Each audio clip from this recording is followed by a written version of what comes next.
I'm Father Matthew Hawkins of the Diocese of Pittsburgh. Although the global COVID 19 pandemic has been, from its very outset in the United States, frightening and tragic, it has created an opportunity, as tragedies often do, to deepen our awareness of the spiritual dimensions of our lives and our self understanding as both transitory and eternal beings. Bishop Robert Barron pointed out that this pandemic should make us all aware of the radical contingency of our lives. Tomorrow is not promised to any of us. It is an illusion for us to live in the midst of a world that is passing away and yet to believe that our transitory world is permanent. Yet underlying all that is transitory and that which is fading into history at this very moment, there is a new creation that is beginning to take shape. This new creation began with the incarnation of the Word, when the Word became flesh and Jesus Christ was born. This is what we will celebrate on Christmas Day, and is what we now anticipate during the season of Advent. Because of the incarnation and dawning of the new creation, we must not allow our sudden awareness of the radical contingency of our lives lead us to immobilizing fear, hopelessness, and despair. The sudden realization of how vulnerable we are should not overwhelm us or cause us to turn inward and focus only on our problems and our fears. Christ entered into the world of radical contingency to redeem us and show us the way forward, which is to break free of being focused only on ourselves. Recently, Pope Francis noted yet another dimension of the spirituality that this pandemic may awaken in us. Francis wrote in an opinion piece that was published in the New York Times, "The pandemic has exposed the paradox that while we are more connected, we are also more divided. We have been made aware of how interdependent we are, even to our counterparts on the other side of the globe. In our own families, neighborhoods, and communities, we depend on each other to keep the virus contained and to reduce its opportunity for spreading.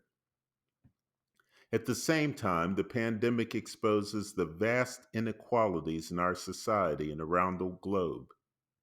Again, in our own communities and neighborhoods, we can see the difference between wealth and privilege in contrast to poverty in terms of one's ability to shelter in place while working or to gain access to online learning.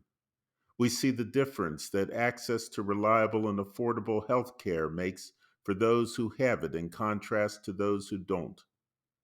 The pandemic unites and divides us all. As Pope Francis pointed out, the virus exposes the disparity of resources in our society, and it may tempt us to see some lives as being cheap and disposable. This marginalization of the other is antithetical to Christianity. Francis writes that it is hard to build a culture of encounter in which we meet as people with a shared dignity within a throwaway culture that regards the well being of the elderly, the unemployed, the disabled, and the unborn as peripheral to our own well being. We must not allow this crisis to scare us into abandoning our obligation to the well being of our neighbor and to the stranger. As Christians, we may be awakened through this crisis. The crisis may awaken us to our human interconnectedness, as well as to a deeper understanding of the spiritual and theological lens through which we should see all of our experiences. Francis writes that to come out of this crisis better, we have to recover the knowledge that as a people we have a shared destination. The pandemic has reminded us that no one is saved alone. What ties us to one another is what we commonly call solidarity. Solidarity is more than acts of generosity, important as they are.